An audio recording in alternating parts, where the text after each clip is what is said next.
Okay, here's a question I get asked all the time, that is, Jim, is it normal for me to have an elevated heart rate post-heart transplant? Now, if by elevated, you mean somewhere in the neighborhood of, say, between 100 to 110 beats per minute while at rest, the answer to that is absolutely yes. As a matter of fact, most transplant teams will tell you that post-heart transplant, you can expect to experience a heart rate that is about 30 to 40 beats per minute higher than, say, someone who'd not had a heart transplant in your same age, weight, and height category. For example, I'm 44 years old, I weigh 186 pounds, I'm 6'1". You look that up on the internet and round it out. Basically, I should be able to expect a heart rate of somewhere in the neighborhood of between 70 to 75 beats per minute. However, being that I'm a heart transplant recipient, my heart rate is always going to be higher than that. Generally speaking, mine hovers around 95 to 100 beats per minute at rest, and that's for good reason. It basically comes down to the fact that during your surgery,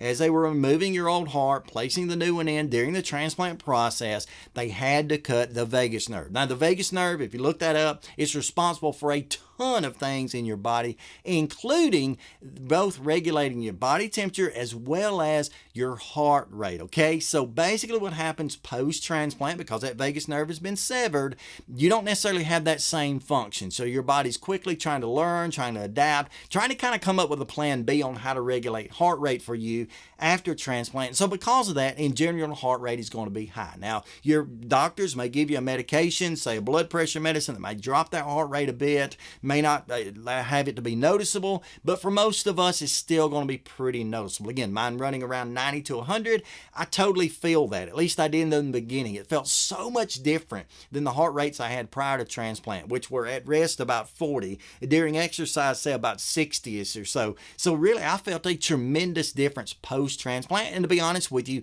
it was completely uncomfortable. It felt like my heart was kind of pounding out of my chest there after transplant, and it really caused me some difficulty. Yes, it caused me to worry, it caused me to panic, it caused me to ask questions, which gave me the answers I'm sharing with you today. Now, let me add to that, because that vagus nerve has been severed, and because one of the, at least one of the things that it does is to help regulate heart rate, expect, especially in the beginning, when you first start exercising, say walking, doing the laps they're asking you to do, say around the transplant floor after transplant, when you start exercise or end exercise, your body's going to have a very difficult time raising the heart rate so it can exercise and then bringing it back down once it does. And so it can make it very uncomfortable. You can be short of breath, have some chest pains, just some different things going on, simply because your body has not learned yet to adapt. So expect it to be higher, expect it to be on average about 30 to 40 beats higher than that, which is normal. And then at the last of this, understand I'm not a medical doctor, I'm not anything in the medical field. So if your heart rate is sustaining itself at rest over, say for example, maybe 120 beats per minute, you need to call your team. You need to let them know about that so that they can do the proper tests, procedures, whatever they want to do to make sure that everything is on the up and up. You certainly want to stay safe.